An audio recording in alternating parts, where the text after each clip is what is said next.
XO TAKEOVER. Hello, and welcome to a brand new season of XO Takeover. I am so happy that we are back for a brand new season, and oh my gosh, what an amazing season we have got for you guys, and it is going to be absolutely crazy.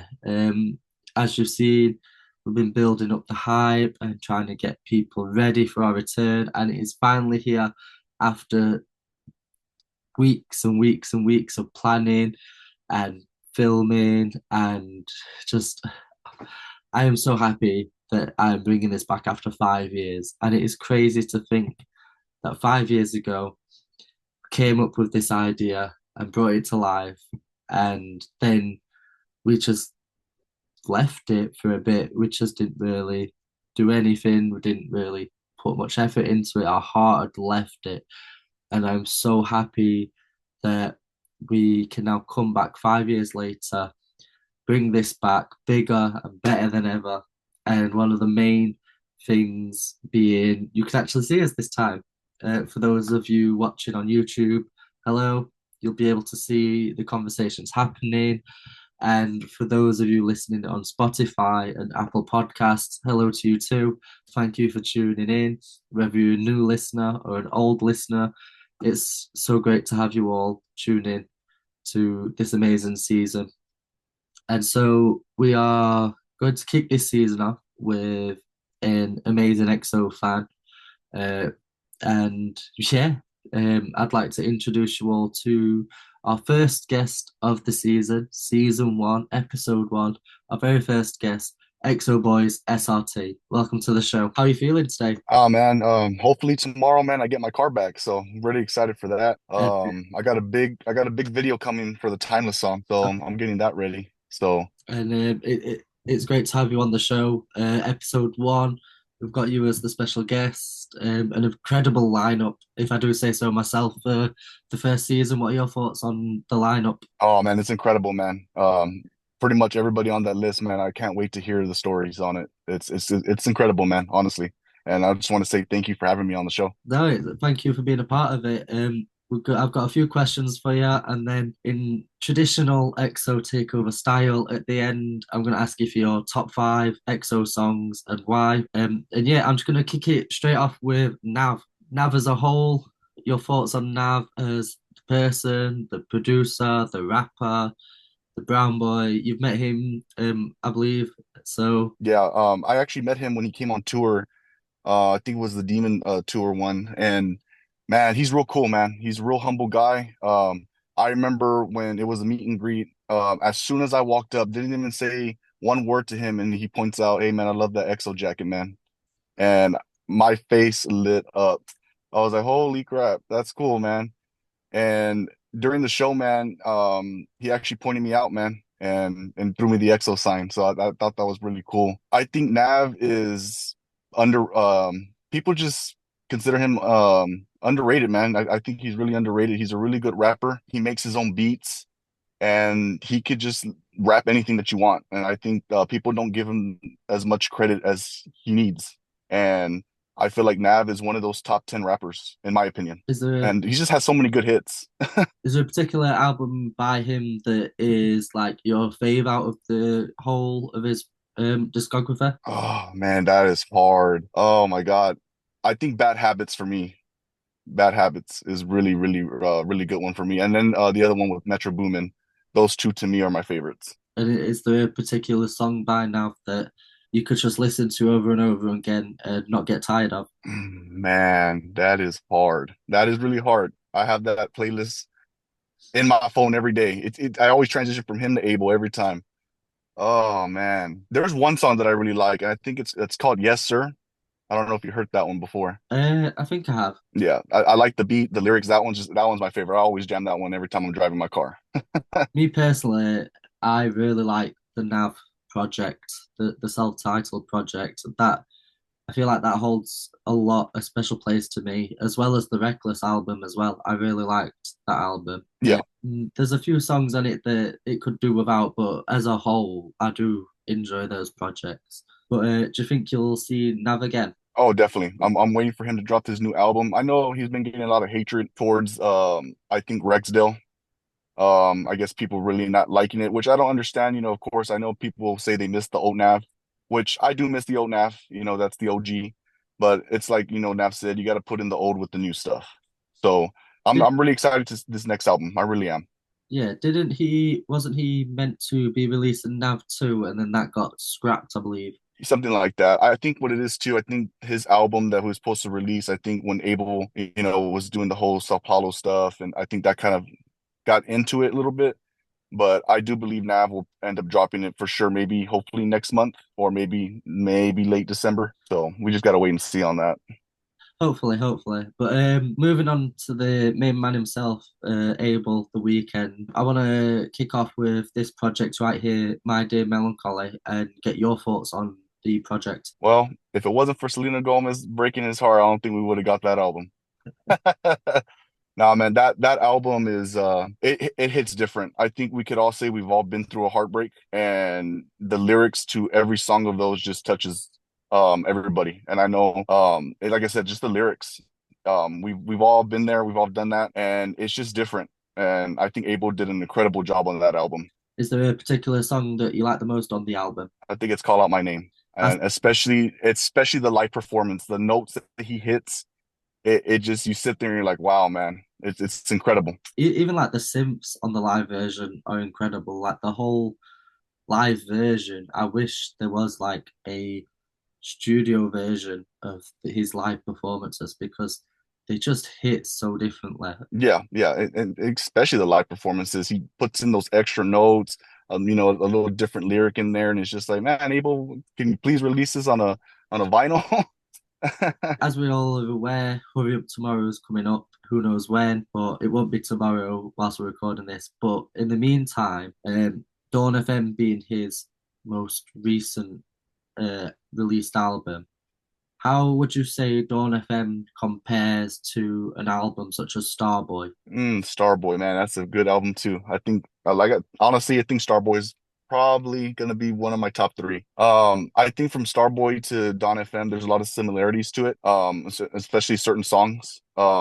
Especially like that Sacrifice, Take My Breath. It has more of that club feeling to it. Yeah, And if you look at Party Monsters, the other songs like that, it just has that little club feeling to it. And I think the thing with Abel on that is that you don't know what he's gonna bring to the table. It could be a melody, it could be a party song, it could be a rap song. The guy could do it all. Honestly, Don FM for me was a surprise. A lot of great hits on that song. A lot of great hits. yeah, it came so fast as well, Dawn FM. I remember he just posted a text message thread of him and Lamar, and it was just like, "Should we drop tomorrow? Yeah, let's drop tomorrow." I think he did that. I think he did that as well with My Dear Melancholy. It was just came out of nowhere. Um, Yeah. here you go. But I kind of like that. Yeah, that my dear one, that was unexpected. I don't even think anyone even expected that. That Yeah. was just okay, here's an album. I was like, "Oh my God, what the hell?"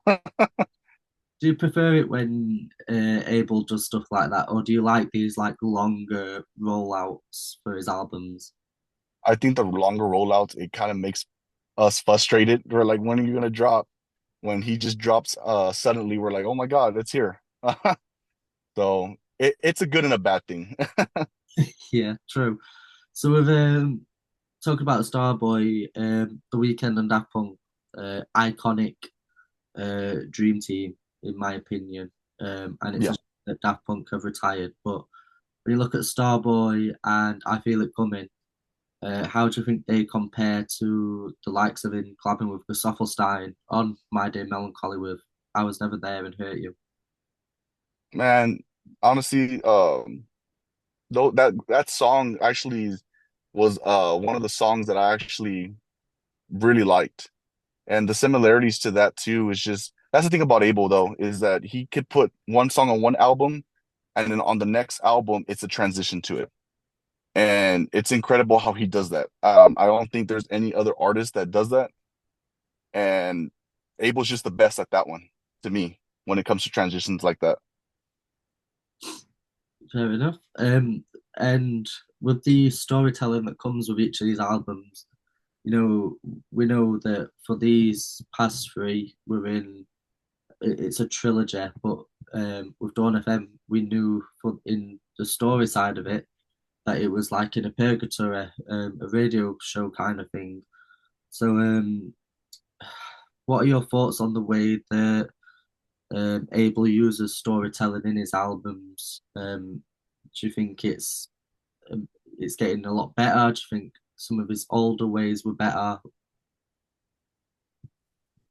Um, like I said, the thing about Abel is that it's always a story behind every album. And with every trilogy, it's a storytelling. And that's the whole thing about the Weeknd character is that we're seeing the whole story from the start and now we're getting it to the finish. And that's the thing that Abel has done so good. And I think he's gotten better through the years, especially, I guess, if you get towards mm, Beauty Behind the Madness. From Beauty Behind the Madness to where we're at now, I think it's just the storytelling. It's just been incredible. And I think this last album that we're getting as, the farewell of the Weeknd as we transition to Abel Tesfaye, um, it's going to be good. It's going to be really good. I know there's a lot of theories out there that we could be getting two parts of this album. One part is basically nothing but the Weeknd era, and then the last part would be Abel's new era. So a lot of theories out there. So That's interesting to hear that actually, because I've not heard that theory before. So that's I'm just trying to imagine that now, how that would work. Um, I would be keen to I would be keen to see how that would go. yeah. In terms of like you mentioned theories, what do you think the main theme of the storytelling for this final album will be? Oh man. Of course, he's already kind of sang some of the songs on that album, and I think it's a way of saying the Weeknd was more of the drug guy, the sex game, just the typical rap life. And now that he's saying goodbye to the Weeknd, he is now like he said, he's turning to his faith into God, and he's finding his way. He's finding his true self, and that is Abel Tesfaye. And I think this album we're gonna get a lot of confessions, but basically saying that I'm ready to change and I'm ready to show the world that I'm not just known as the Weeknd. This is me, Abel Tesfaye. So it's gonna be very good. Really, really excited. Do you think this new era, a new style, is influenced by anyone in particular? Um, you know, I myself thought when he came out at Sao Paulo, the the fit he had reminded me of Michael Jackson. Do you think we're going to get other influences um, with it? Now that you say that, I had saw that post too that the similarities between him and Michael, the way he was doing it is very influential. That's how Michael did it, right? I think Michael was getting ready for his last tour, basically saying, this is me. This is Michael Jackson. Same thing with Abel, I think that's probably a big influencer is Michael Jackson. In my opinion, he's right up there with Michael Jackson, right up there. That was going to be my next question. That actually, And honestly, I could just imagine if Michael was still alive, the song that they would do together would just be number one, easily number one. easily, undoubtedly, yeah. But it's crazy that you just stole what I was going. I'm glad. I'll just move on to the next one. In terms of collaborations as a whole, from House of Balloons to where we are now, what would you say has been your favorite collaboration? I guess artist wise, Yeah, oh man, that's a good one. I'm gonna say this. I think The Weeknd and Future was always a good collaboration. And then you got Metro Boomin, and then that one song with Kendrick Lamar. Um, Sidewalk. he just yeah, he just goes good with everybody. But of course, I'm gonna say this just because it's EXO. I wish Abel would have done more songs with Nav. Every song that he's done with Nav has been a banger, and I was really hoping to have another collaboration in that style for this last album, which I don't think we're gonna get. But I think Nav and Abel is just that's the best duo right there for me. Yeah, I really like Price on My Head, and I'm surprised that they've only done two songs together, and Yeah, I think the other one was Some Way. I yeah, think yeah, that was that one. I was a bit shocked about that. But another duo that are great together that Abel works great with, Travis Scott. Um, Oh yeah. and as we all know, the past few projects, almost all the projects Travis Scott has done, The Weeknd has been featured on one of the songs. Do you think that we're still going to be getting that when, say, Hurry Up Tomorrow's come out and Travis Scott's next album comes out whenever? Do you think we'll still be getting these weekend features, or do you think that's it? It's a good thing you say that. My opinion, I'm surprised Travis Scott wasn't on the Timeless song. I think he would have been a perfect one on that one. Especially with the auto tune and stuff like that. I think that would have been really cool. I'm surprised he wasn't. Maybe they might drop another version of it with Travis, maybe. Could be since this right now that song is still number one. But regards to Abel and Travis, I really think we'll probably see it again. Maybe not on the Hurry Up Tomorrow, but maybe on Travis's album and the new era of, Abel Test fame. We could possibly see that. Yeah, I'd love for them to keep doing that because I wouldn't want him to release this album, finish being The Weekend, and then that is it, full stop. I hope that we Yeah. still get some glimpses of him in other people's work, if not his own. But yeah, um, completely forgot the question I was going to ask then. So okay, yeah, I remember now. In terms of this final album, I know I've talked about the last album a lot, but there's just so many questions I've got to Yeah. be up to ask people about it. But in terms of this last album, um, what kind of impact do you think it is going to have in terms of the EXO community, the world, the Billboard charts, records, all that kind of stuff? The way it's going, of course, there's a lot more songs that we haven't heard. Of course, the album hasn't came out yet. Um, I really hope that he pays montage to his old albums. And not just that, but I really think this is gonna be album of the year for sure. The songs that he's already came out with have been hits after hit after hit, and I know for sure he has all those other songs are gonna be hits, but I feel like he has one of those songs. It's gonna be a real banger that's gonna take over, and I feel like that's probably gonna be the last song. I feel like. Do you think that Hurry Up Tomorrow will exceed After Hours? You know what? I'm gonna say yes. I'm gonna say yes. Even though After Hours was, I think with the non-original EXO fans, the Dark Hyde fans, I think everyone came on after that, After Hours.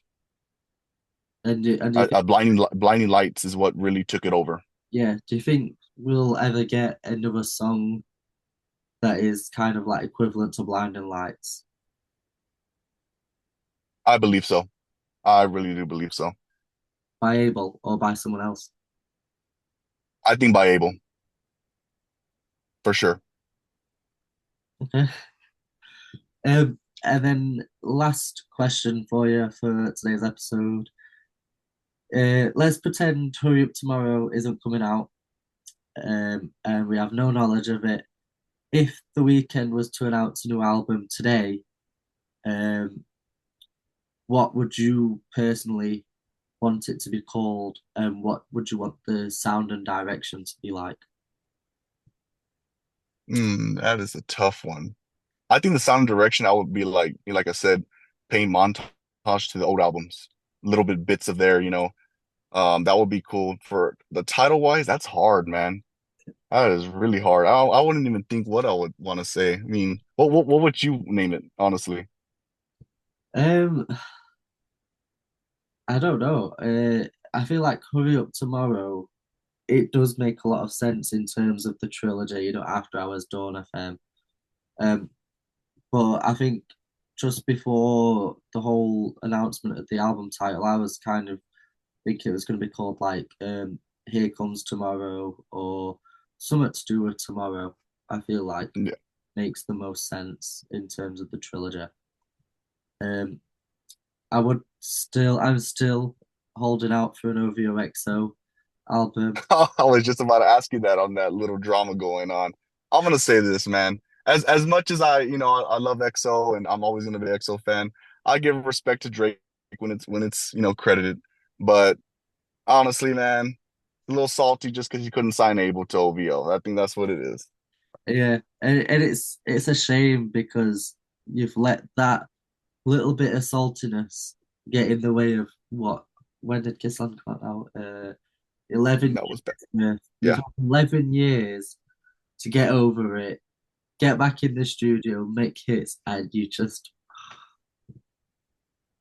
I'm gonna say this. Look, a lot of people say, and like regular people that listen to hip hop, they always used to say, "Oh, well, Abel can't rap." Well, I don't know about that, man. I think Abel could spit out bars and can really get up Drake for his money. That's all I'm saying. yeah, I think like when he puts his mind to it, he can. Like we've heard him rap before, and he sounds Oh like yeah. in it. It's Oh like yeah, for sure. then people are just absolutely just out. They're not even on this world. You can't call yourself Yeah, like a true fan if you do not know of the weekend rapping. But yeah, yeah. in terms of questions, I think that's it for this week's episode. So I'm gonna hand it over to you now. If you want to show the viewers what you look like, whilst you give us your top five XO songs and why. Oh yes, sir. Oh, let me see. Let me see if I can fix this. It's my first time doing Zoom, so it's like, oh no.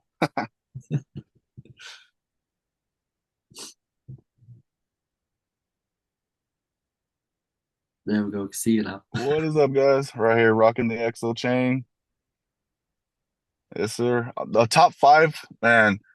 I'm gonna say Purdy from Kissland, Party Monster for sure from Starboy, Heartless from After Hours.